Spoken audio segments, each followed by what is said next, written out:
대선 이후 84일 만에 치러진 6.1 지방선거 드디어 이제 막을 내렸습니다. 어젯밤부터 오늘 새벽까지 숨막혔던 순간들 영상으로 구성해봤는데요. 한번 보시고 이어가 보도록 하겠습니다.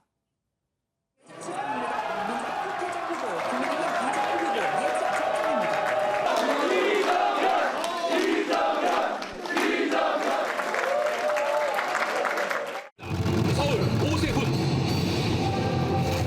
경기 김동연, 김은혜 접전. 1위를 차지할 걸로 예측이 됐고 접전은 세 곳입니다. 출구조사 결과 어떻게 보시나요? 예상하셨던 결과인가요? 뭐 향후에 어차피 결과 최종적으로 나오면 당 차원에서 뭐 지도부하고 상의해서 입장을 내지 않겠습니까? 좀 기다려 주시죠. 강성 스티커를 붙여주겠습니다. 대표님께서.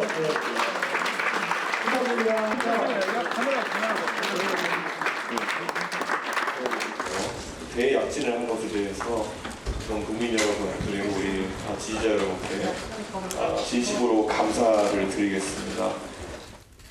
대선이어서 지방선거까지 저희 당이 승리함으로써 진정한 의미의 정권 교체가 완성되었다 이렇게 생각을 합니다. 근 석 달 동안 쉼없이 달려온 지방선거 이렇게 막을 내렸습니다. 김수경 교수님, 언론들의 대부분 오늘 기사 제목을 보니까 국민의힘 압승 이렇게 표현하더라고요.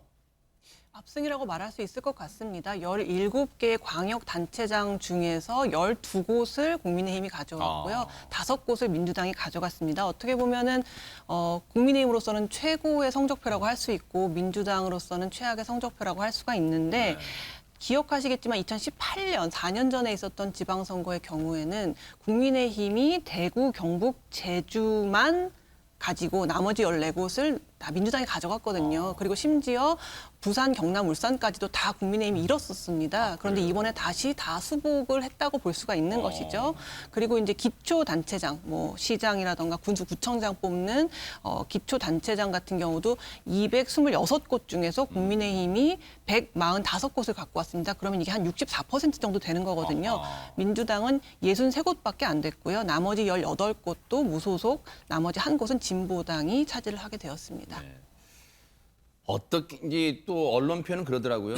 4년 만에 지도 색깔이 바뀌었다. 아마 무슨 말씀인지는 아실 거예요, 시청자분들이. 이 각 당을 상징하는 색깔이 있잖아요. 그게 4년 전에는 거의 파란색이 뒤덮었는데 이번에는 빨간색이 이제 뒤덮었다 그 얘기를 하는 것 같습니다.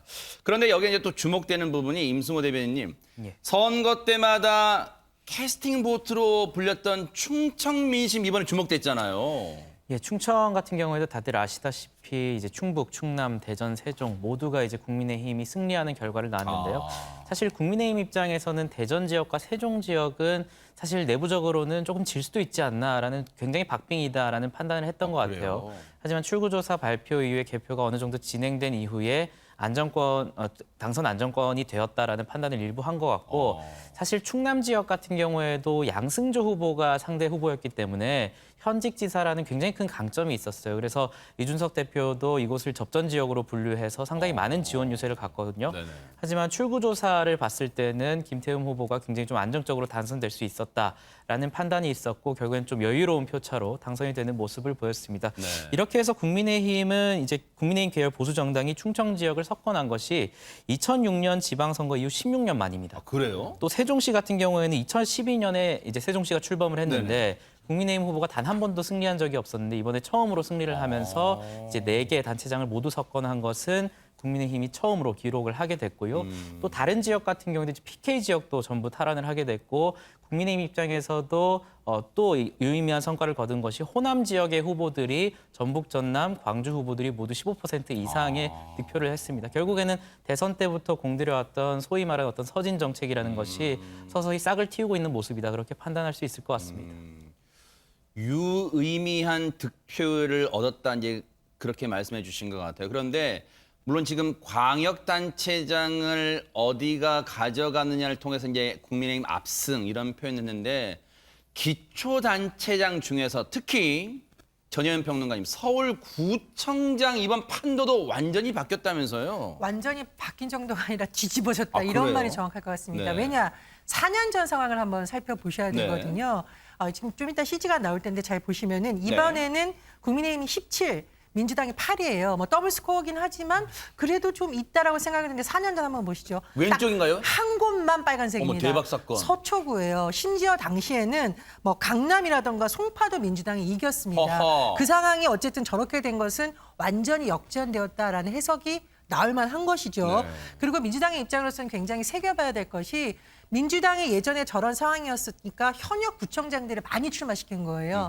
임승호 대변인이 말씀해 주셨던 현역 프리미엄을 좀 활용해보라는 전략이었는데 그것도 통하지 않았고 또 대선 후보였던 이재명 전 대선 후보가 총괄 선대위원장을 맡아서 좀 기대를 했는데 좀 제한적이었다. 그래서 일각에서는 이것이 이른바 시장에서부터 뭐 구청장까지 쭉 가는 줄투표가 있었다는 해석도 있습니다만 그래도 민주당이 8석을 했기 때문에 또 기초단체 일부에서는 일꾼론이 통했다라는 좀 상반된 해석이 나오는 상황입니다. 그러네요. 이러다 보니까 언론들 또 국민의힘 내부에서는 최진봉 교수님 어게인 2006년이다 뭐 이런 말 나오는데 이게 무슨 말이에요? 왜냐하면 그 당시 그러니까 2006년에 4차 지방선거가 있었거든요. 네. 그 당시에 당시에 한나라당이 지금은 이제 국민의힘 전신이잖아요. 아, 네네. 전체 중에 12곳을 승리를 했어요. 와. 그러니까 엄청나게 많은 승리를 했죠. 그러니까 네. 과반수장을 승리를 했고 그 당시 민주당은 2곳, 열린 우리당이 그 당시 있었죠. 아, 그때 열린 우리당이 있었군요. 네. 그때 한 곳, 무소속 한 곳 이렇게 됐었어요. 아하. 그러니까 구성 자체로 본다고 하면 지금의 이제 국민의힘이 이번 선거에서 12자리를 가져갔잖아요. 그리고 5자를 가져갔으니까 진보 진영이라고 얘기하는 분들 그 곳이 5곳, 그러니까 국민의힘이 12곳 이런 형태를 이루어진 걸 보면 2006년도에 제4회 지방선거와 거의 유사하다 이렇게 얘기할 수 있겠습니다. 지금 시청자분들 저 그래픽 보면 왼쪽은 왜 광역단체장이 16개지? 그때는 세종시가 없었을 때입니다. 그래서 16개 전국의 광역단체장이어서 저렇게 나눠 가졌고 이번에는 17개 광역단체장이라는 걸 참고로 말씀드릴게요. 상황이 이렇다 보니까 김수경 교수님 뭐 어제 출구조사 때도 그랬습니다만 이제 개표를 통해서 이제 당락의 윤곽이 가려지니까 오늘 새벽부터 뭐 국민의힘은 뭐 잔치집 분위기가 딱 이런 말 들려요.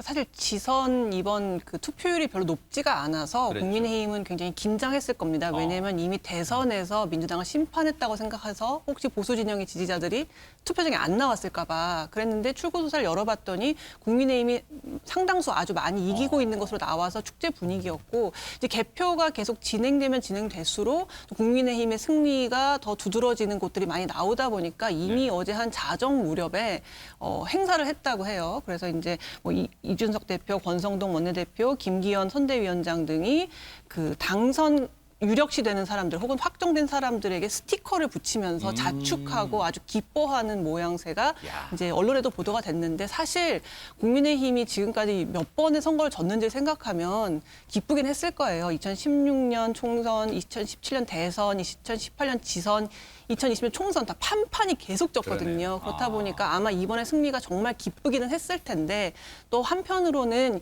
이게 또 국민의힘이 무조건 예뻐서 찍어줬다기보다는 민주당에 대한 여전히 심판론도 작용했기 때문에 기뻐하는 것은 어제로 충분하고 또 여러 가지로 당적 쇄신을 해야 되는 그런 상황이라고 볼 수 있겠습니다.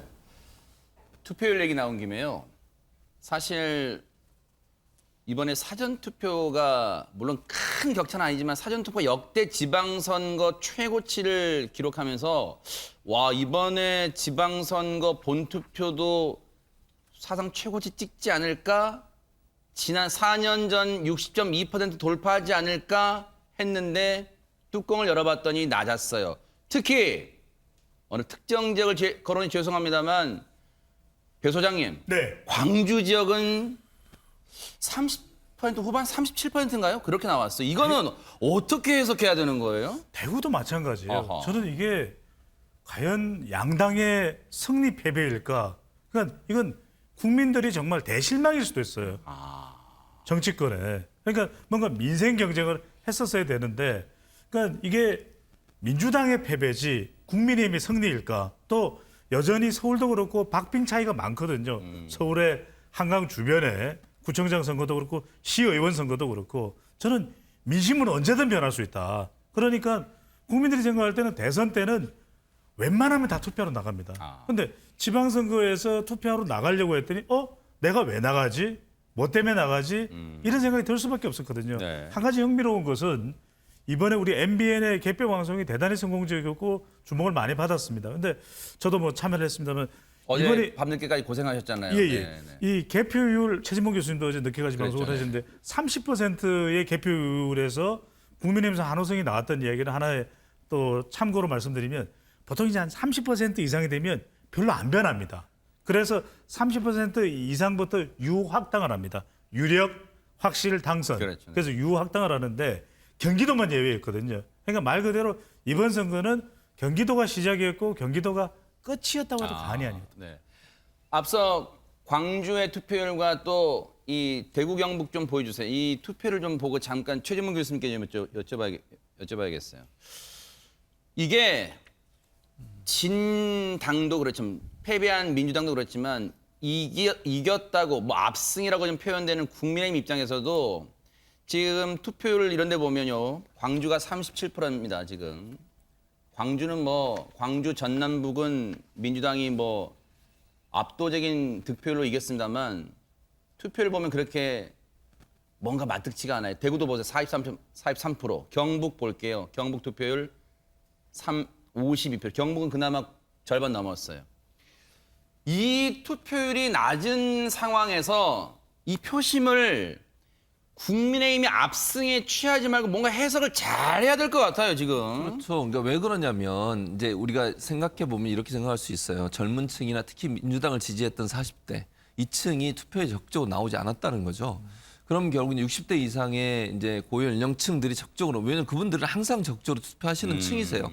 그러니까 그분들의 투표율이 높아져서 결국 이제 국민의힘이 일정 부분 이득을 얻었다고 볼 수 있죠. 뭐 그런 상황이라고 하면 국민의힘 입장에서는 확장성을 노려야 돼요. 이제는 왜냐하면 한 계층이나 연령층만 가지고서 전국 정당이 되는 건 좀 한계가 있을 수밖에 없거든요. 이게 만약 투표율이 높았다고 하면 또 결과가 어떻게 될지 모르는 상황이지 않습니까? 네. 그럼 국민의힘 입장에서는 앞으로 좀 더 확장성을 늘려야 된다. 그리고 이번에 보면 남성과 여성, 특히 젊은 세대의 남성과 여성이 너무 그냥 확연하게 달라요. 예를 들면 이제 남성 20대나 30대 남성들은 주로 국민의힘을 지지하셨고 20대, 30대 여성들은 대부분 다 또 민주당을 지지하는 분이 많아요. 이런 부분들의 갈등 요소가 해결되지 않으면 전국 정당화되기 어렵잖아요. 그러니까 결국은 어느 한 계층이나 어느 한 성별에 기대서 정치를 하는 것은 민주당이든 국민의힘이든 확장성을 제한할 수 있어서 그런 부분들은 함께 해결해야 될 문제라는 생각이 듭니다. 지방선거는 끝났습니다만 이제 각 당의 이후에 지금 일들이 주목됩니다. 당장 오늘 민주당은 비대위 총사퇴를 선언했습니다. 관련 영상 보시고 이어가 보도록 하겠습니다. 저희 그 당 내용 때문에 좀 영향이 있었다 이런 분석도 있는데 어떻게 보십니까?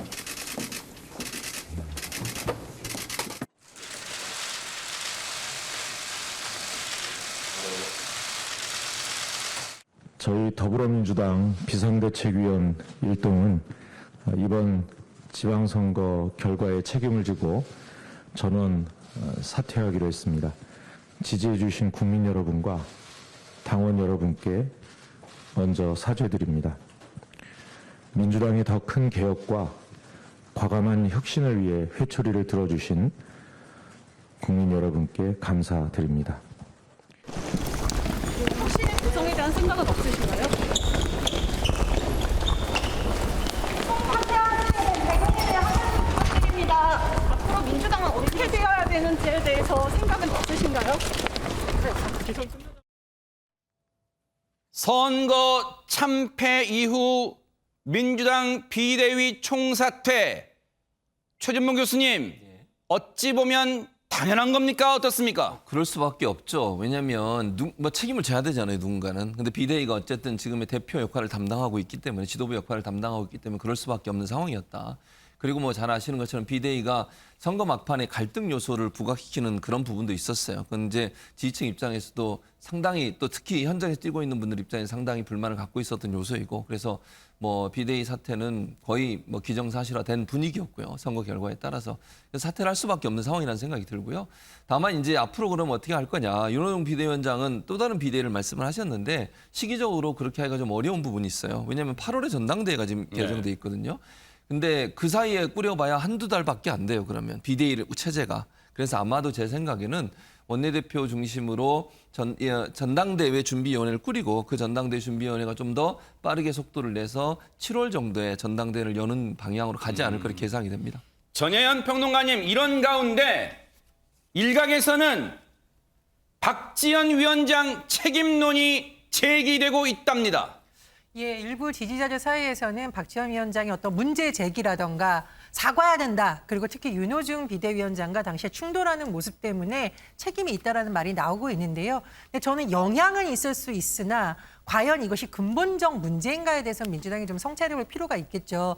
그동안 아까 말씀해 주셨는데 이제 국민의힘도 계속 선거에 연패했던 과정이 있었기 때문에 싫든 좋든 이준석 대표가 당선이 되고 당 밖에 있던 윤석열이라는 인물이 대선 후보가 되고 이런 새로운 시도가 있었던 것으로 보이는데 민주당의 경우에는 지난 서울시장 선거, 부산시장 선거에 패배했습니다. 그리고 그 이후에 대선에서 또 패배했어요. 지방선거에서 또 패배했습니다. 그럼 도대체 이런 민심이 왜 나타나는지에 대한 근본적 원인을 짚고 그다음에 비대위의 전략을 짚어야 되는데 민심은 안 읽고 지금 인물 중심으로 이렇게 한다면 근본적 변화가 될까 저는 조금 의문이 들고요. 참고로 박지원 위원장이 어제는 뭐 말을 많이 하지 않았어요. 오늘 SNS에 올린 글을 보면 본인의 생각이 뚜렷하게 드러납니다. 첫 번째로 패배는 인정을 했어요. 그런데 그 패배의 원인에 대한 워딩을 잘 보시면 달라져야 한다는 것을 알면서도 변화와 쇄신을 미뤘다. 의미심장한데요. 그렇습니다. 이건 앞으로 변화와 쇄신을 더 해야 된다라는 데 방점이 가 있는 거고 또 하나 있습니다. 더 넓은 민주당으로 거듭나야 된다. 이건 아마 이제 너무 강렬한 팬덤 정치 비판한 부분과 맞물려 있고 그러면서 희망의 불씨를 만든 2030 여성들께 감사드리는데 이것은 아마 본인의 가장 강력한 지지층으로 꼽히는 분들에게 한 번 더 밀어주세요라는 또 메시지도 아닐까라는 생각이 듭니다. 반면 잔치집 분위기에 취해서 계속 즐거워하고만 있을 것 같은 국민의힘이 오늘 혁신위원회를 출범하기로 했답니다. 이게 무슨 얘기일까요? 한번 들어보시고 이어가 보도록 하겠습니다. 이번에 국민 여러분께서 우리 여당에 몰아주신 그런 어떤 강한 그런 지지는 사실 저희로서는 너무나도 감사하고 또 두려운 성적입니다.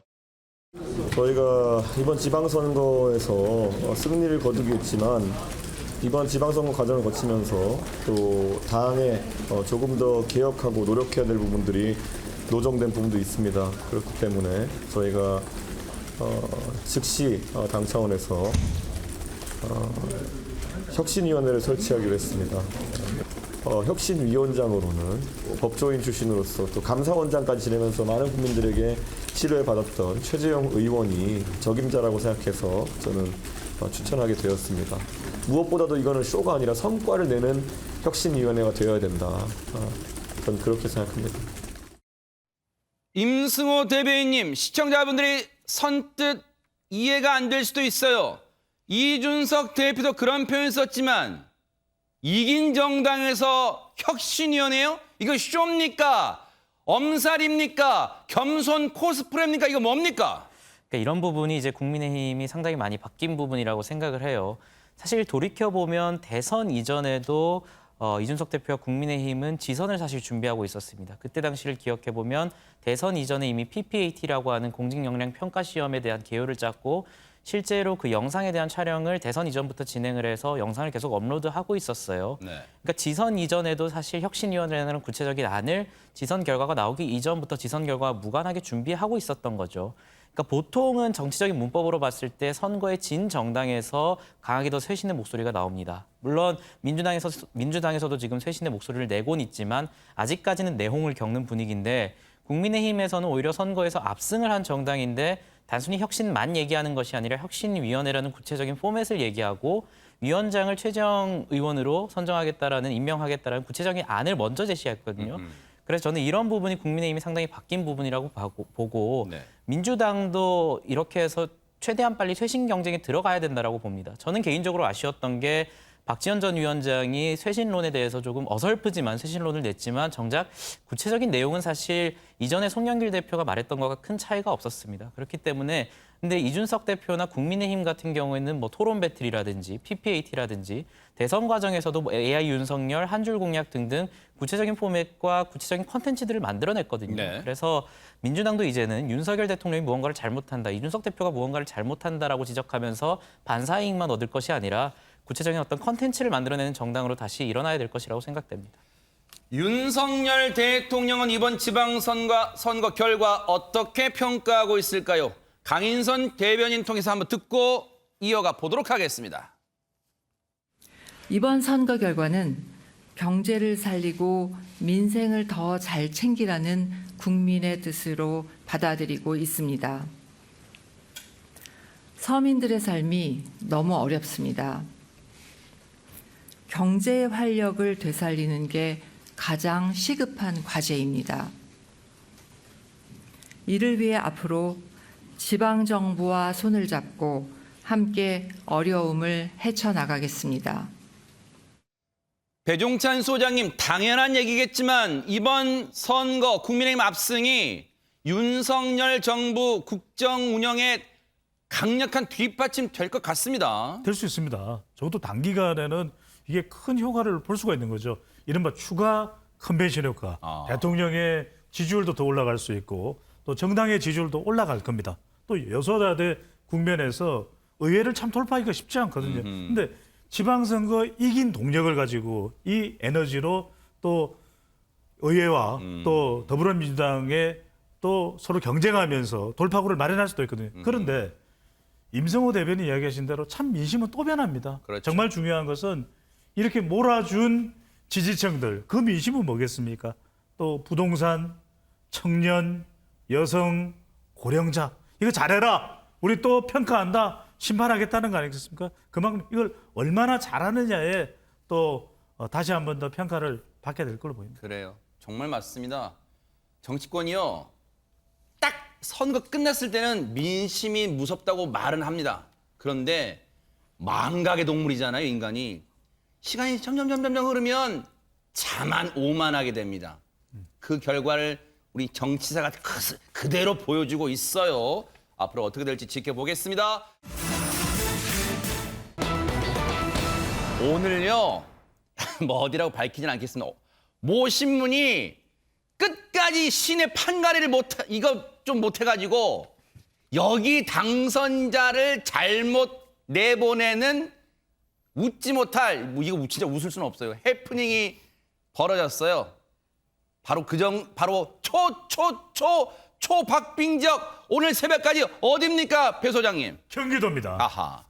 근데 경기도가 정말 깜짝 놀랄 정도로 혼전을 거듭할 수밖에 없는 이유가 저도 2014년 지방선거 때 이 출구조사를 담당했지만 그때도 경기도가 당락이 출구조사가 엇갈렸던 것 같아요. 그만큼 경기도가 참 쉽지 않은 것이 경기도가 동서남북으로 또 표심이 다릅니다. 맞아요. 네. 그리고 젊은 세대, 특히 투표율이 낮은 가운데 사전투표까지 있는 출구조사 이 투표 결과를 예측하기가 참 어렵습니다. 그렇죠, 네. 그런데 여기다가 또 다른 변수가 뭐냐. 여론조사 공표금지 이후에 더 불거진 이 김은혜 후보의 또 재산 축소 관련된 이슈. 또 하나는 또 재산 변수입니다. 우리 시간에도 세모 네모 아니라 가로 세로다. 이런 말씀드렸던 대로 5만 4천 표를 가져간 강용석 후보, 8천 표가 뒤진 김은혜 후보, 5분의 1만 가져갔어도 당락이 바뀌는 것이거든요. 그러니까 이런 제3의 변수도 있기 때문에 경기도는 말 그대로 끝까지 5시 32분, 오늘 새벽입니다. 바뀌었습니다. 5시 32분에 뒤바뀐 결과가 나왔다는 거예요. 모르긴 몰라도 최진봉 교수님, 해당 후보들은 밤새 화장실도 가려다 참고 했을 것 같아요, 진짜. 화장실은 갔을 것 같아요. 갔을 거예요. 네, 그럴 것 같은데 네. 아무튼 정말 긴장의 끈을 놓지 않았겠죠. 그리고 네. 김동연 후보도 그런 얘기를 했는데 지는 줄 알았대요. 그리고 대부분 민주당 지지자들도 보면 초창기에는 초반에는 정말 차이가 더 많이 났었어요. 그러니까 김은혜 후보가 앞서가는 모습이 거의 뭐 자정 넘어서까지도 계속됐잖아요. 그러다 보니까 긴장의 끈을 놓칠 수 없었고 사실은 이렇게 역전이 될 거라고는 지금 0.15% 차이거든요. 정말 근소한 차이예요. 정말 종이 한 장 차이인데 이렇게 박빙의 승부를 펼칠 거 물론 초기에도 경기도가 상당히 박빙이 될 거라는 예상을 했지만 이 정도까지 박빙이 될 거라고는 예측을 못했던 부분이 있어요. 그래서 아마도 처음에 출구조사 결과가 박빙으로 나왔잖아요. 네. 거기도 오차범위 내에 있었지만 그럼에도 불구하고 정말 손에 땀을 쥐고 김은혜 후보 입장에서 상당히 안타까울 거예요. 막판에 가서 뒤집어졌고 김동연 후보는 정말 뭐 기사 회생을 한 거잖아요. 본인 입장에서는 아마 질 수도 있겠다 이런 생각으로 포기하고 있었는데 갑자기 뒤집어지면서 다시 재역전을 했다. 이런 점에서 본다고 하면 아마도 두 분은 김윤혜, 김동연 두 분 같은 경우는 어젯밤에 잠 한숨도 못 주무셨을 것 같습니다. 임승호 대변인님, 사실 뭐 김은혜 후보 본인을 뭐 얘기하면 뭐 하라게 진짜 얼마나 그랬을까. 근데 당 입장에서도 결과가 딱 아마 당직자분들이 좀 주무신 분도 계실 거예요. 근데 아침에 딱 일어나면 뭐라고? 귀를 의심하시는 분들 많으실 거예요. 제가 그 사람인데요. 아, 그래요? 아하. 아침에 일어나서 보니까 2위가 김은혜 후보가 2위가 돼 있길래 좀 깜짝 놀랐습니다. 사실 저도 어제 MBN 방송을 하면서 출구조사에 대한 강한 신뢰도가 있었습니다. 사실 국민의힘 당직자들 사이에서는 출구조사 충격이 있었죠. 대선 때 조금 큰 차이로 윤석열 당시 후보가 이길 거라고 생각했는데 출구조사가 나왔을 때 저거보단 더 벌어질 거야라고 생각했는데 거의 정확하게 맞췄거든요. 그래서 이번에는 반대로 그 출구조사를 신뢰해서 결국에는 이길 거야라고 해서 잠을 주무신 분들이 많을 텐데 반대로 좀 출구조사에 일부 오차가 있었던 것 같고요. 사실 국민의힘 입장에서는 선거를 시작할 때부터 굉장히 좀 박빙 지역이고 어려운 선거라고 분류된 것은 분명한 사실이었습니다. 결국에는 결과적으로 봤을 때 인물론에서 조금 뒤졌다라고 보는 게 맞는 것 같아요. 사실 세부적으로 봤을 때 경기도 내의 기초단체장 같은 경우는 31곳 중에 22곳이 국민의힘이 가져갔고 특히나 광역 비례를 봤을 때는 국민의힘이 50% 정도를 득표했는데 민주당이 45%를 득표했어요. 그러니까 결국에는 저번 대선에서는 윤석열 후보가 5%진 지역에서 광역 비례, 그러니까 정당에 투표하는 것 같은 경우에는 이번 지선에서는 5% 정도 이긴 겁니다. 그러니까 결과적으로 말씀을 드리면 안타까운 지점이지만 교차 투표가 있었다라는 거죠. 기초단체장이나 정당은 국민의힘을 찍지만 도지사 같은 경우에는 김동연 후보의 투표를 한 교차 투표자가 상당히 많았던 것으로 분석이 돼요. 그래서 이런 지점에서 김은혜 후보 상당히 많은 수고를 하셨고 또 이후에 총선을 공천하는 과정에서 정말로 인물 하나하나를 공천하는 것이 정말 중요하겠구나라는 것을 양 정당 모두가 깨달았을 것 같습니다. 네. 전현 평론가님, 패자한테는 이런 표현이 뭐 달갑진 않을 거예요. 근데 이게 언론들이 정말 극적인 드라마다. 경기지사 선거 결과 뭐 이런 표현을 하더라고요. 그렇죠. 왜냐하면 10시간 동안 아마 김동연 후보는 지옥 같은 시간을 보내다가 10분 정도 안에 아마 천국을 맛보지 않을까 그런 생각이 듭니다. 그 이유는요. 어제 저녁 7시 30분쯤에 지상파 3사 출구조사, MBN 예측조사들이 발표가 되는데 보니까 질 것 같기도 해요. 그리고 그 이후에 중요한 거, 이제 개표 방송이 계속 나오는데 한 10시간 정도 보면 그래도 김은혜 후보가 앞서가는 흐름이 계속 나타났습니다. 그런데 제가 왜 10시간이라고 말씀을 드리냐. 새벽 5시 32분, 즉 출구조사가 발표된 이후에 한 10시간쯤 후에 봤더니 동률이 되더니 이제 역전 현상이 나타나면서 왔다 갔다 하는 모습이 나타났어요. 참고로 김동연 후보 집에 갔다가 5시 40분쯤 나오셨다고 합니다. 예, 그런 상황이었었고 그래서 결국은 개표가 뭐 한 90% 이상 이뤄진부터 약간 이제 왔다 갔다 했는데 중요한 거 5시 30분은 개표 3%밖에 안 남은 시점이었습니다. 그래서 요 한 10시간 동안은 피말리는 접점이었고 이후에 뭐 당선 확실히 나오는 그 시간까지가 아마 김동연 후보에는 천국 같은 시간이 아니었을까 이런 비유가 나옵니다. 아니 그럼 김수경 교수님, 사실 김은혜 후보 입장에서는 패자인 김은혜 후보 입장에서는 천당 지옥을 오간 셈이 진짜 10시간 동안 어쨌든 박빙이든 조금 넉넉한 차든 이기고 있다가 갑자기 이렇게 바뀌었어요. 혹시 이거 배경, 원인 같은 게 있어요?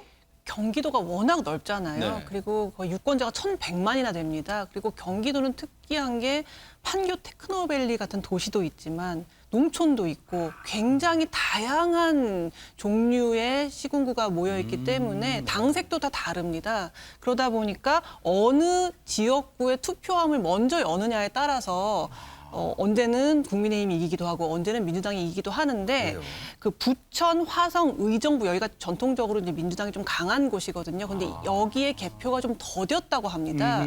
그러다 보니까 여기를 뒤늦게 이제 열게 된 거죠. 이 세 곳에서만 김동연 후보가 한 5만 표 정도를 더 가져오게 됩니다. 그렇다 보니까 마지막에 대역전극이 일어났던 것이고 또 일각에서는 사전 투표를 나중에 이제 개표를 했는데 아무래도 사전 투표는 진보 성향의 지지자들이 좀 더 선호한다라는 그런 속설이 있기 때문에 나중에 그 사전 투표함을 열었을 때 김동연 후보에게 표를 주는 게 더 많이 나오지 않았겠느냐 이러한 해석이 가능할 것으로 보입니다. 그렇군요. 이게 진짜 드라마 같습니다. 어느 지역 투표함을 어느 순간에 여느냐도 결정적으로 영향을 미칠 수 있네요. 그러다 보니까 언론들은 드라마보다도 더 드라마 같았다. 역전극, 대역전극. 승자와 패자는 갈렸습니다. 영상으로 만나보시고 이어가 보도록 하겠습니다. 열심히 하겠습니다. 꼭 일하고 싶습니다. 감사합니다. 간절히 호소드립니다. 여러분 도와주십시오. 여러분 한 표가 간절합니다. 감사합니다. 3, 2, 1.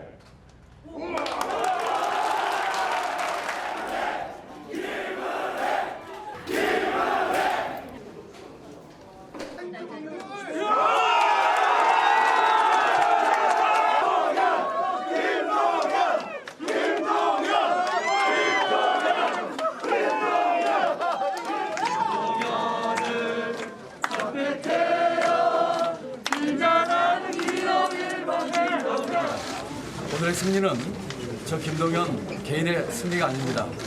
변화를 바라는 우리 도민 여러분, 그리고 국민 여러분들의 간절함과 열망이 함께 어우러서 오늘의 승리를 만들어 주셨습니다.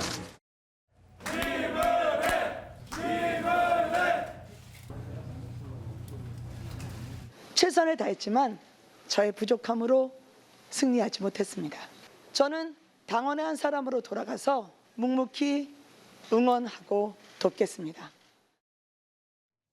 네, 오늘 또 새벽에 캠프에 와서 고생한 운동원들, 당직자들 또 이렇게 다 일일이 안아주고 다독여주고 위로해준 김은혜 후보까지 봤습니다. 그런데 전혜연 평론가님, 민주당은 이번에 참패를 했지만 성적표는 그래도 그 가운데 한 줄기 빛을 얻었네요, 김동연 후보. 그렇습니다. 제가 캠프 상황 좀 설명을 드려야 네. 될 것 같아요. 아까 상황 보시면 노래가 저는 그 라라라라인 줄 알았는데 네. 이 라라라송이 김동연 라라라라고 해요. 막 축제 분위기입니다. 그 이유를 제가 말씀드리는 거는 승리는 했지만 우치 못했던 이재명 후보 캠프의 상황과는 확연히 비교되는 지점이 있어요. 그러니까 일단 김동연 후보는 전체 승패에 대한 책임이 있는 것이 아니라 살아 돌아온 것만으로도 지금 민주당에서는 어쨌든 굉장히 중요한 존재가 된 것이고, 두 번째, 보통은 그 광역단체장 후보자들이 당선된 이후에 내가 뭐 당의 변화 개혁 이런 거 얘기하지 않거든요. 경기도민을 위해서 일하겠다인데 김동연 후보는 당선 소감에 당의 변화와 개혁을 거듭 강조하고 있습니다. 이 말은 뭐냐면 나는 기성 민주당 정치인은 아니지만 승리했고 앞으로 나를 주목해달라는 정치적 메시지도 있는 것입니다. 그런 부분 때문에 일각에서는 차기 대선을 향해서 달려갈 수도 있다는 전망이 나오니까요. 어쨌든 정치 신인이었던 1년 전만 해도 신인이었던 김동연 후보로서는 수도권에서도 핵심 지역인 경기도지사로 당선됐고 더군다나 당이 더 어려운 상황에서 됐기 때문에 현재로서는 그래도 뒤에서 살며시 웃을 수 있는 상황이 아닌가 싶습니다. 침통한 민주당의 한 줄기 빛이라는 평가를 언론들이 할 것 같은데 정작 본인은 어떻게 생각하고 있을까요? 얘기 들어보시고 이어가 보도록 하겠습니다. 솔직히 초반에는 제가 이길 거라고 생각을 했습니다. 그 출구조사나 초반에 그 표차에 불구하고요. 예. 저는 이길 수 있다는 확신을 갖고 있었는데 쭉 시간이 가면서 이렇게 크게 제가 선전하지 못하고 좀 격차가 줄긴 하지만은 계속 하고 있어서 이제 조금 중반 이후로는 어렵겠다라고 솔직히 생각을 했었습니다. 이렇게 그 극적으로 이렇게 역전까지 하리라고는 솔직히 마지막 단계에서 생각을 못했습니다. 김동연 후보의 이 드라마틱한 승리가 당에는 졌지만 잘 싸웠다. 선방했다. 실제로 지금 그런 해석들이 좀 올라오기도 합니다. 그건 어떻게 네, 생각하세요? 저는 그건 틀린 생각이라고 생각합니다.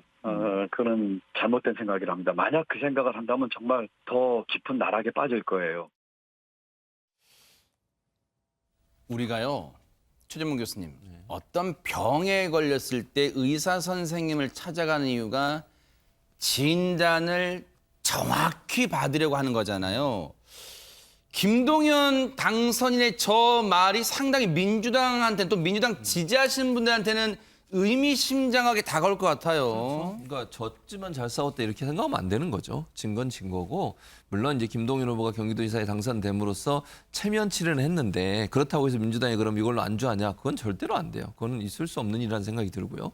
민주당이 개혁과 쇄신을 하지 않으면 국민들의 신뢰를 다시 얻기가 어렵습니다. 물론 이번 선거는 구도로 봤을 때 민주당에게 불리한 상황이 치러진 건 분명해요. 그럼에도 불구하고 지지층들이 열심히 투표장에 나오지 않았다는 말은 지지층의 마음마저도 얻지 못하는 상황이란 거 아니겠어요? 그럼 민주당 입장에서는 쇄신해야죠. 변화 있어야 됩니다. 그렇지 않으면 다음 총선에서 과연 이길 수 있을까 이런 생각이 들어요. 그래서 저는 민주당 이번 선거 결과에 대해서 깊이 반성하고 변화를 추동할 수 있는 힘이 돼야 된다. 그런 계기가 돼야 된다. 저는 그렇게 생각하고 김동연 지금 당선인 말처럼 그런 변화와 쇄신이 없으면 민주당이 다시 국민의 신뢰를 얻기는 어려울 수 있다. 이런 점들을 꼭 기억했으면 좋겠습니다. 배 소장님. 네.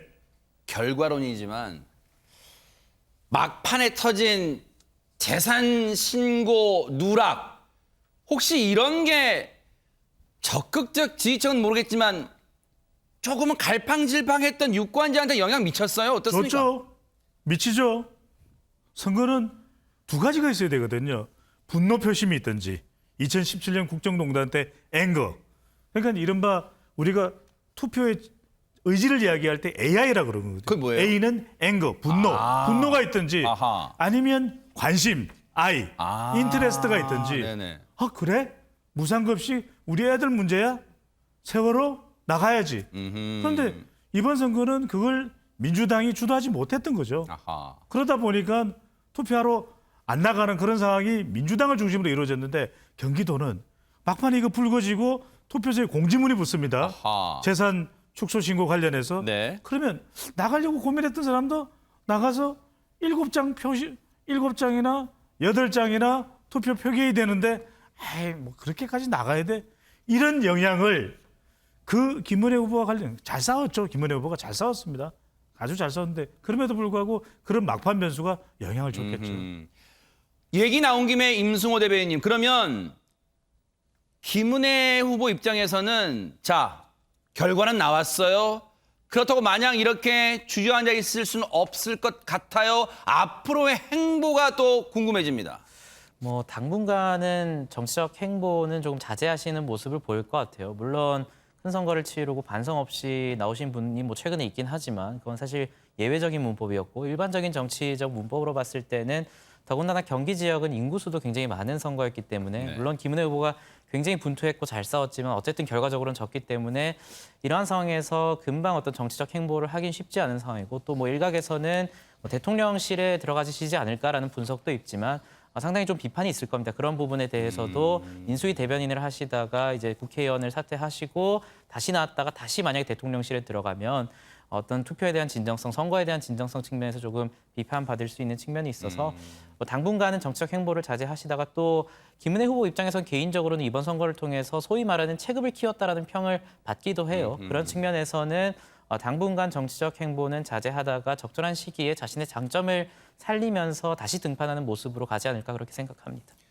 우리 흔히 그런 표현 쓰잖아요.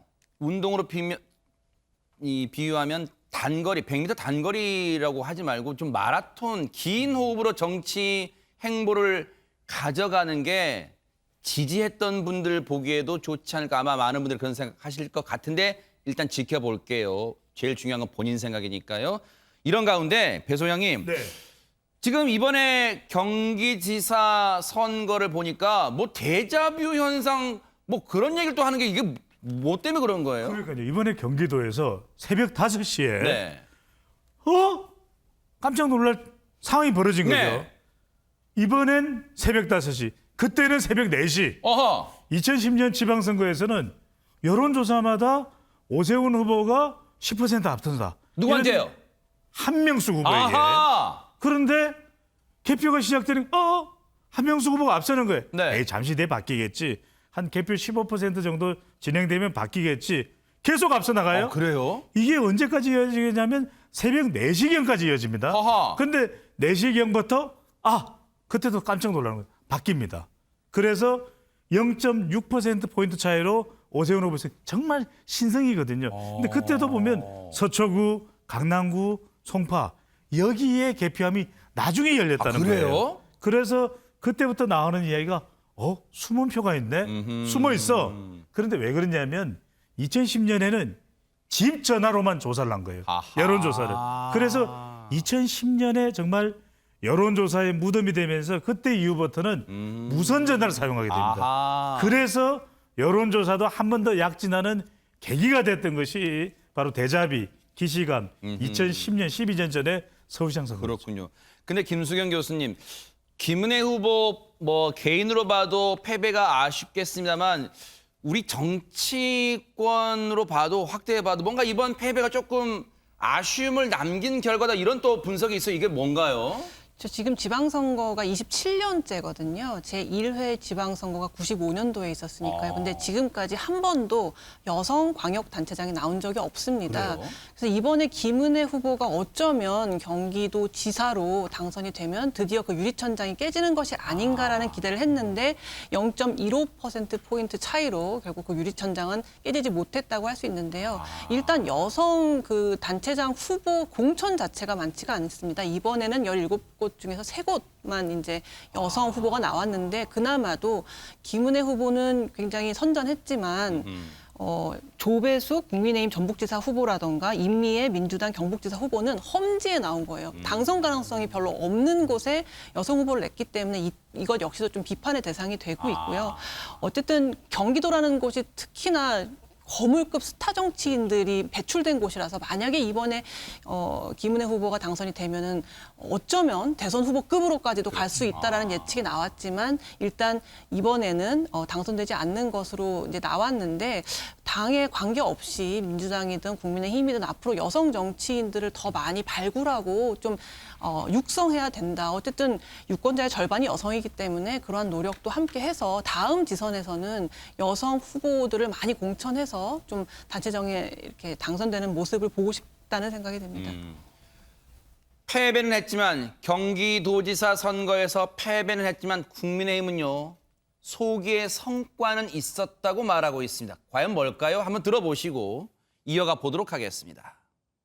김은혜 후보의 그런 선전에 경의를 표하고 무엇보다도 감사하게 생각합니다. 김은혜 후보의 최선을 다한 노력이 있었기 때문에 저희가 경기도의 기초자치단체장 선거에서 또 좋은 성적표를 냈고 그리고 또 경기도의회 선거에서도 저희가 좋은 성적을 내게 됐습니다. 이 공의 상당한 부분이 도지사 후보로 본인을 아끼지 않고 뛰어준 김은혜 후보의 공이다 이렇게 말씀드리겠습니다. 그리고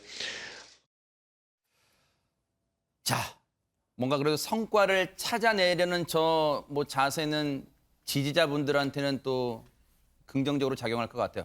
근데 이번 김은혜 후보 입장에서는 전혜연 평론가 역전패잖아요. 근데 이 역전패 누구 탓으로 누구한테 화살을 돌리는 분위기도 있다면서요, 지금? 예, 일부 여당 지지층이 이제 문제를 제기하는 인물이 무소속 강영석 후보입니다. 결국은 보수 진영의 단일화가 안 됐는데 표를 잘 보셔야 돼요. 네. 일단 김은혜 후보와 김동연 후보의 표 차이가 8,913표, 굉장히 적어요.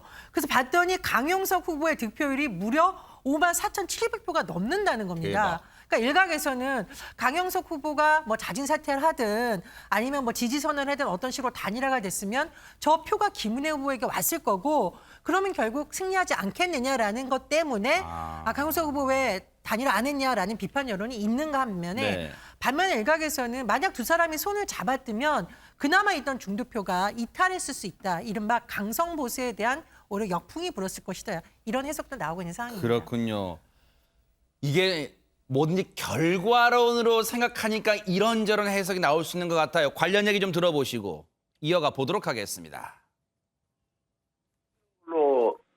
예측이 됐다가 뒤집히니까 많이 안타깝고 좀 속은 쓰립니다. 뭐 결과적으로 보면은 강용석 후보의 단일화가 됐으면 어땠을까 이런 생각도 좀 들고 그다음에 재산 축소는 그 재산 신고를 정정한 건데 김은혜 후보가 그렇죠. 예. 민주당에서 오히려 이걸 갖고 뭐 허위다 또 뭐 당선 무용이다 이런 식으로 정치 공세를 말이 폈는데 그 부분도 일정 부분 영향을 미치지 않았을까 판단하고 있습니다.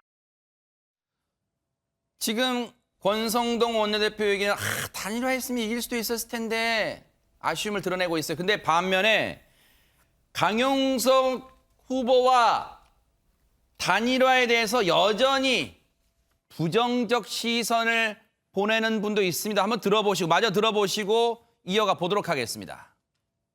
강용석 후보와 그럼 단일화를 했었어야 되는 건 아니냐. 이제 국민의힘 지지자분들은 이런 아쉬움의 문자도 주시네요. 어떻게 생각하세요? 강용석 후보하고 단일화해서 과연 효과가 있었을까요? 강용석 후보가 받아간 그 표차가 예. 아주 미미하기 때문에 제가 봤었을 때는 그게 그렇게 큰 영향은 주었을 것 같지는 않습니다. 이 인위적인 정치 공학으로 접근을 하게 되면 오히려 역풍이 불잖아요. 그렇기 때문에 인위적인 것은 저는 늘 반대를 했었습니다. 그리고 또 민주당도 위기의식을 느꼈으면 더 많이 나왔겠죠. 투표율도 올라가고요. 단일화.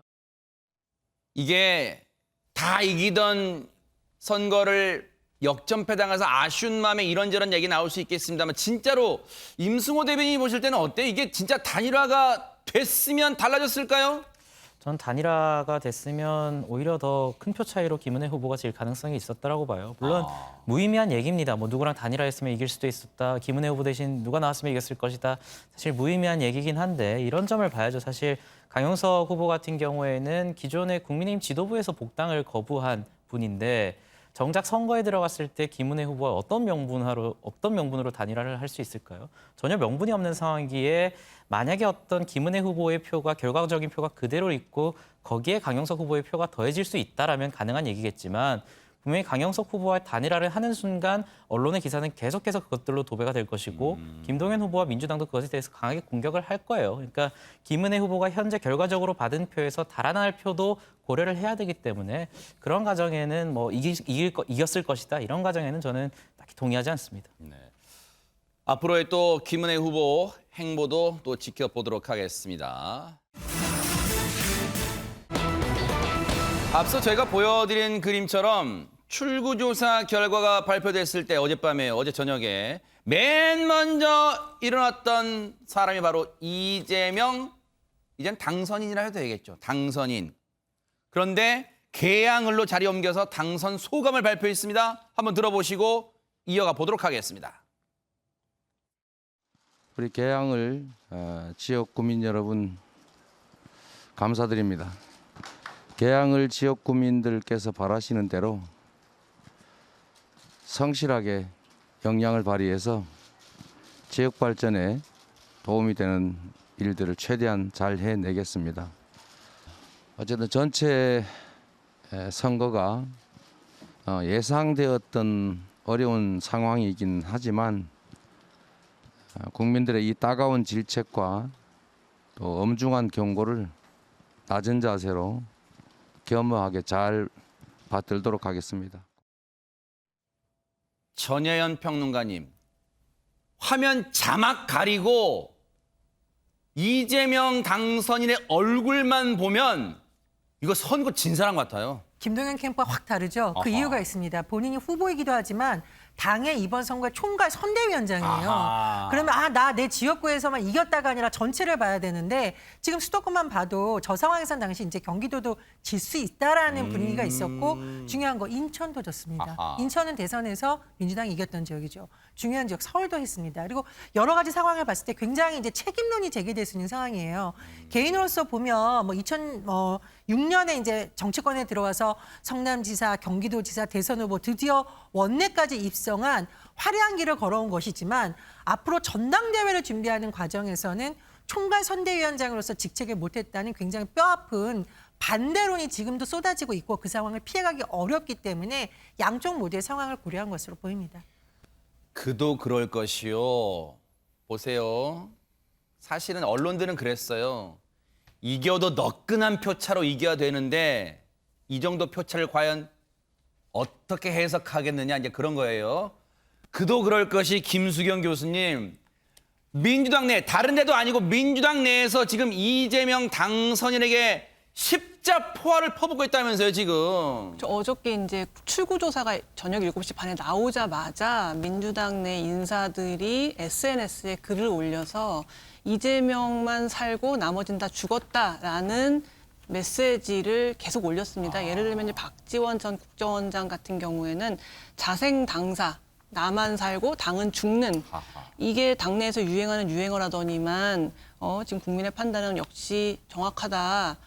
그게 아니라 당생자사, 당이 살고 내가 죽어야지 된다. 이제 이런 글들을 올렸고요. 또 삼선의 중진 의원이죠. 이원욱 의원은 페이스북에 이재명 친구 상처뿐인 영광 축하한다. 이런 글을 올렸거든요. 상처뿐인 영광이라는 것은 본인은 당선됐지만 상처투성이다. 나머지는 다 죽었다라는 얘기잖아요. 이제 이런 식의 비판의 글들이 계속해서 올라왔습니다. 사실 그동안 지방선거를 앞두고 분란을 일으키지 말자. 라는 어떤 분위기가 있었기 때문에 할 말이 있어도 하지 못한 의원들이 많았을 것이고 또 팬덤 정치에 너무 기대 있다 보니까 잘못 말했다가는 소위 말해서 좌표를 찍힌다고 하죠. 뭐 문자 메시지 막 이런 것들이 시달리다 보니까 아마 말하지 못했을 텐데 제가 한 가지 뭐 말씀드리고 싶은 것은 사실 이원욱 의원 같은 경우는 전략공천 위원장이었거든요. 그래서 불과 한 달 전에 이재명만한 스타가 없다. 그렇기 때문에 삼고초려라도 해야 된다라는 얘기를 했었는데 한 달 만에 이재명 후보만 살고 나머지가 죽는 이러한 지방선거 결과를 받아들었더니만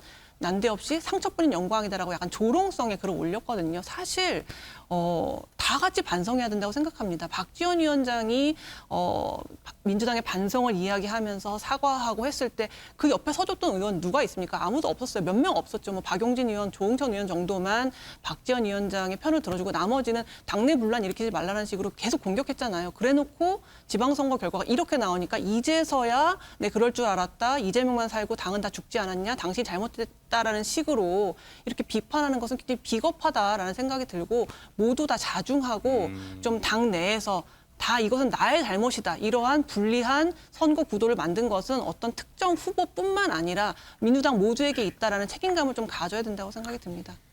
여기에 더 보태서 이낙연 전 대표도 뭐 이런 또 일가를 했더라고요. 한번 볼게요.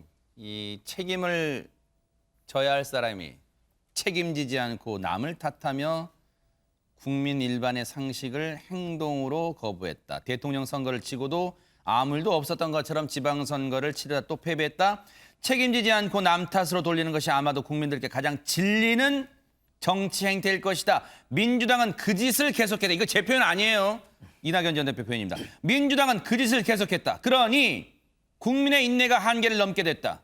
특히 광주 투표율 37.7%는 현재 민주당에 대한 정치적 탄핵이었다.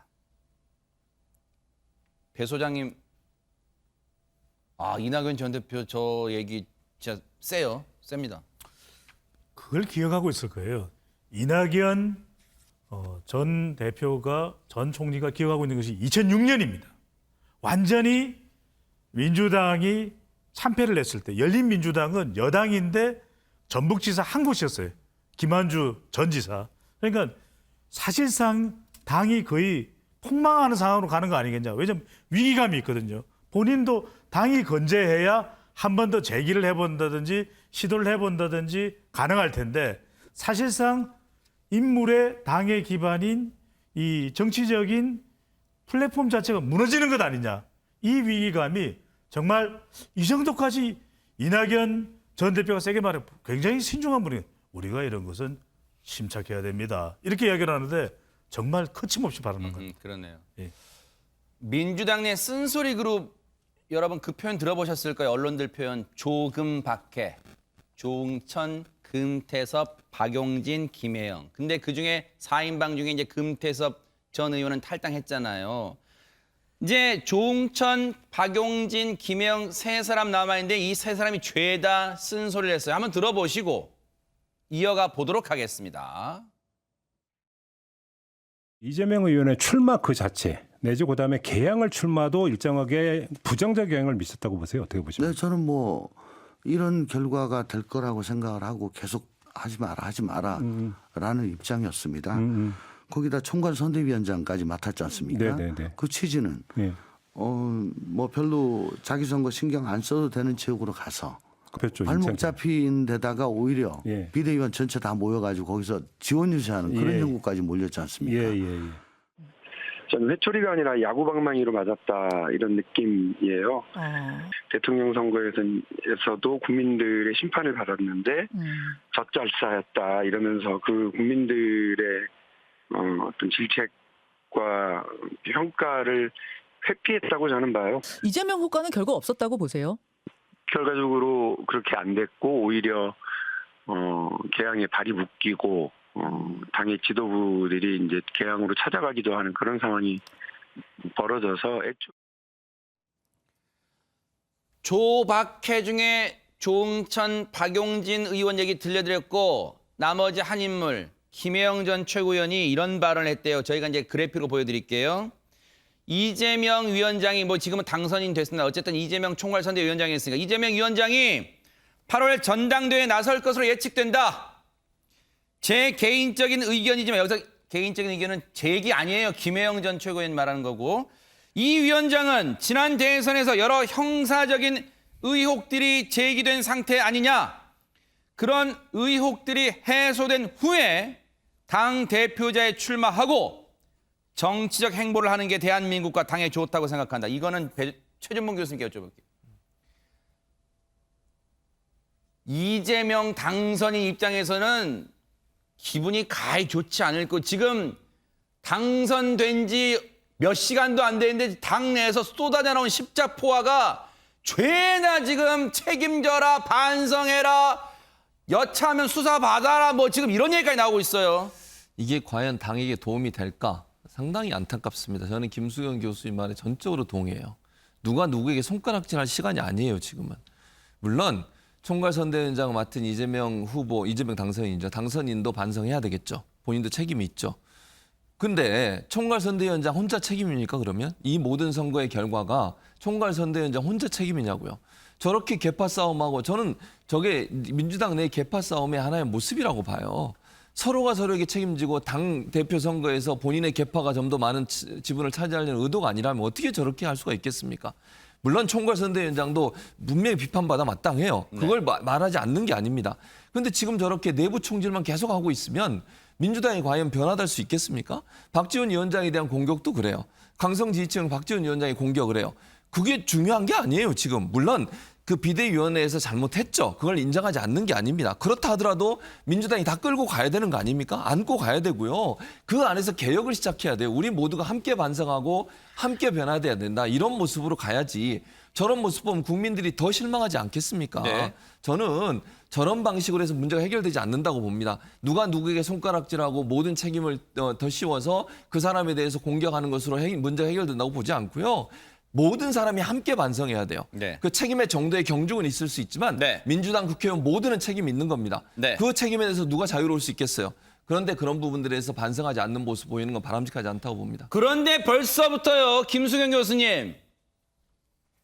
한때는 원팀이었던 것으로 보였던 김동연 이제 지사죠. 이재명 당선을 향해서 김포공항 문제 또 꺼내들여서 이거 권력 다툼 벌써 시작된 거예요.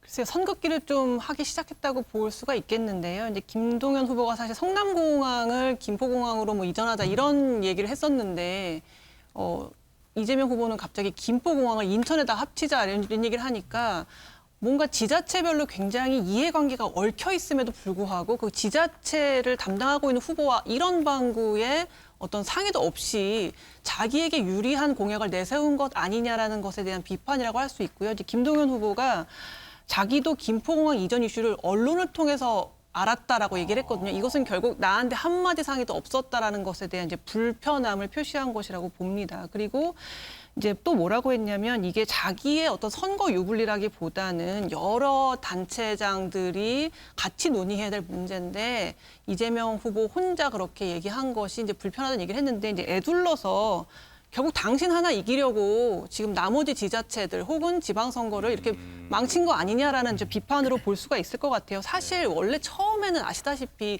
김동연 후보랑 이재명 당선인이죠. 두 당선인이 굉장히 사이가 좋았고 또 김동연 후보가 계속 명심은 나를 향해 있다라는 얘기를 계속 했거든요. 이재명의 기본소득 공약이라든가 이런 것을 계승하겠다고 계속 얘기했는데 언제부턴가 선을 긋기 시작했어요. 그게 신호탄이 뭐였냐면은 그 법카, 소고기 법카 사건에 대해서 명확하게 문제가 있다고 얘기를 했거든요. 그때부터 뭔가 기류가 선긋기 하는 거 아닌가라는 얘기가 나왔었는데 이제 선거가 끝나고 민주당 내에 굉장히 그런 갈등들이 이제 폭발하게 될 텐데 이 상황에서 어쨌든 김동연 후보는 자기가 대선 후보급으로까지 성장하고 싶기 때문에 이재명 후보와는 계속 나를 세우면서 각을 세우면서 선긋기를 하고 나아가는 어떻게 보면 신호탄이라고 볼 수 있지 않을까 싶습니다.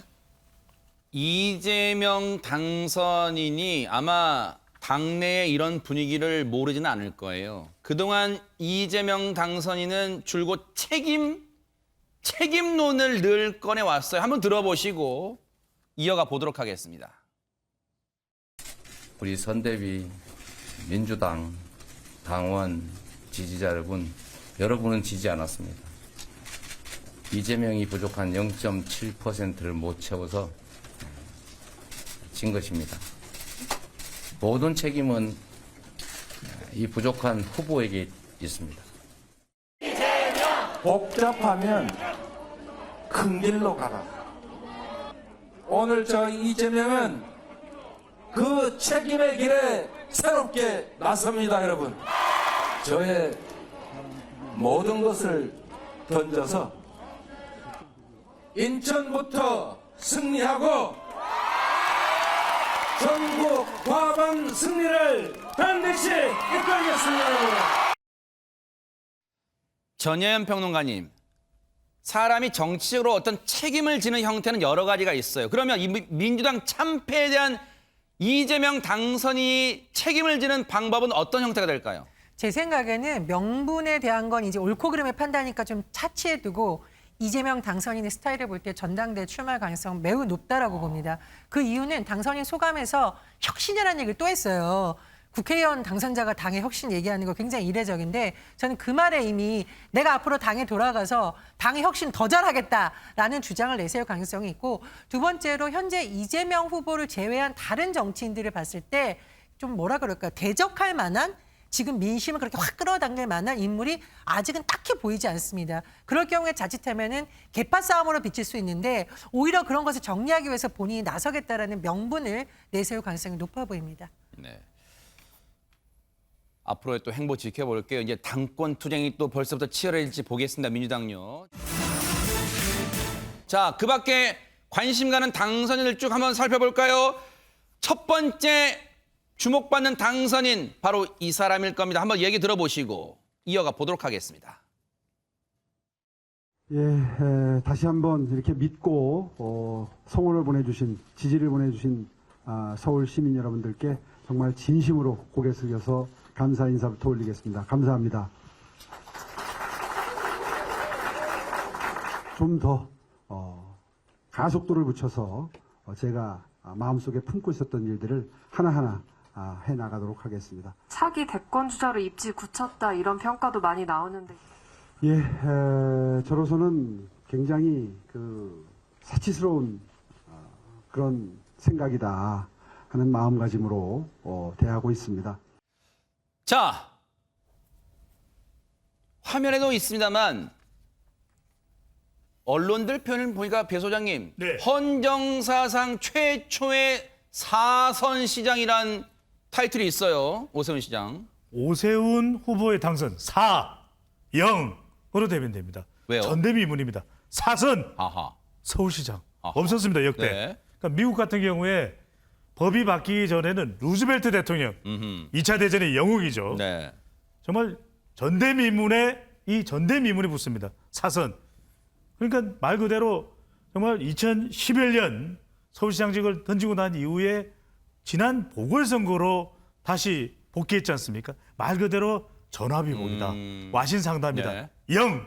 그래서 대통령 대선 영순입니다. 하하. 그런데 여기서 중요한 것은 네. 과연 서울시장으로서의 성과가 뭐가 나올 거냐. 부동산. 그리고 이제 보니까 대통령이 되는데 내부 경선에서 중요한 건 당심이더라. 민심은 괜찮은데 당심을 가져올까. 그래서 중요한 게 자칫 서울시장은 잘할 사람, 서울시장만 할 사람. 네. 이 고정관념을 어떻게 탈피하느냐가 중요한 거죠. 임승호 대변인님 오래 기다리셨어요. 앞서 기자가 이제 물어보니까 당장의 대권 후보로 이제 뭐 등극했다 하니까 사치스러운 생각했는데 아마 시청자분들 중에 국민분들 중에 저 얘기 별로 안 믿을 거예요. 에이 대선 나올 거면서 그럴 거예요. 근데 뭐 당연히 뭐 저런 태도로 임해야 되고 뭐 당선 소감에서 다음 대권 열심히 도전하겠습니다라는 말은 하긴 어렵죠. 하지만 오세훈 시장의 성격상 저런 말이 진심이긴 할 겁니다. 왜냐하면 국민의힘 입장에서 봤을 때 지금 다음 대선 기준으로 하면 지금 4년, 5년 정도가 남았는데 이번 대선 기준으로 4년, 5년 전이었으면 사실 보수 정당의 유일한 대권 후보라고 불렸던 분이 황교안 전 총리예요. 그리고 불과 1년, 2년 전만 하더라도 문재인 정부 하에서 검찰총장을 지내신 분이 이 보수 정당의 후보로 나와서 당선이 될 거라고는 아무도 거의 예측을 못했을 거기 때문에 다소 좀 무의미한 예측일 수도 있습니다만은 하지만 그럼에도 불구하고 지금으로서는 굉장히 좀 가장 가능성이 높은 후보임이 서울시장임이 분명하다. 왜냐하면 방금 제가 경기도지사 선거를 언급하면서 교차 투표가 있었다라고 했는데 서울 지역에서는 이제 정당만 바꿔서 반대로 교차 투표가 있었습니다. 사실 구청장 선거에서는 민주당이 다소 이긴 지역들이 있었는데 오세훈 시장을 기준으로 보면 25개 자치구에서 모두 승리했고요. 단순히 자치구에서 승리를 한 것뿐만 아니라 424개의 행정동에서 모두 승리를 했습니다. 그러니까 구청장 단위에서는 민주당 후보들에게 투표를 하시던 분들이 시장 선거에서는 송영길 후보를 택하지 않고 오세훈 후보를 택했다라는 거죠. 그래서 이런 측면에 있어서 결국에는 지금 국민의힘이 다소 고전을 겪고 있는 것은 연령별 세대별 지지율인데 오세훈 시장 같은 경우에는 그것을 극복해낼 수 있는 사람이거든요. 그래서 지금으로서는 굉장히 지금 가능성이 높은 상황이고 하지만 지금부터가 사실 오세훈의 시간입니다. 시의회가 이제 오세훈 시장의 시정을 뒷받침할 수 있는 순간이기 때문에 지금의 시정에 따라서 어떤 그런 행보가 달라질 것이라고 봅니다. 임승호 대변인님이 조사를 샅샅이 해오셨어요. 어떻게 이겼는가 다 조사했습니다. 오세훈 시장이요. 그런데 요거 하나 짚을게요. 최재명 교수 한 45초 드릴게요. 5년 만에 국회 재입성한 안철수 당선인한테도 관심 쏠릴 것 같아요. 그렇죠. 아무래도 이제 안철수 당선인 입장에서는 당권 도전을 할 걸로 보여져요. 왜냐하면 이제 국민의힘과 국민의당이 합당은 했지만 실제적으로 본인의 지지 기반은 그렇게 넓지 않습니다. 국민의힘에서는. 근데 본인은 어쨌든 대권을 또 노리고 있는 거 아니겠어요? 그러면 총선에 공천권을 갖는다고 하는 것은 상당히 대권 가도에서 긍정적인 영향을 미칠 수 있는 요소가 있어요. 그래서 아마 당권 도전을 할 것이고 당권을 잡게 되면 공천권을 활용해서 본인에게 유리한 어떤 국회 상황을 만들려는 시도를 할 것이고 그걸 기반으로 해서 다음에 대권 도전을 할 그럴 계획을 아마 세우지 않을까 이렇게 생각을 합니다. 안철수 당선도 참 우여곡절을 많이 겪은 끝에 지금 원내 재입성하게 됐습니다.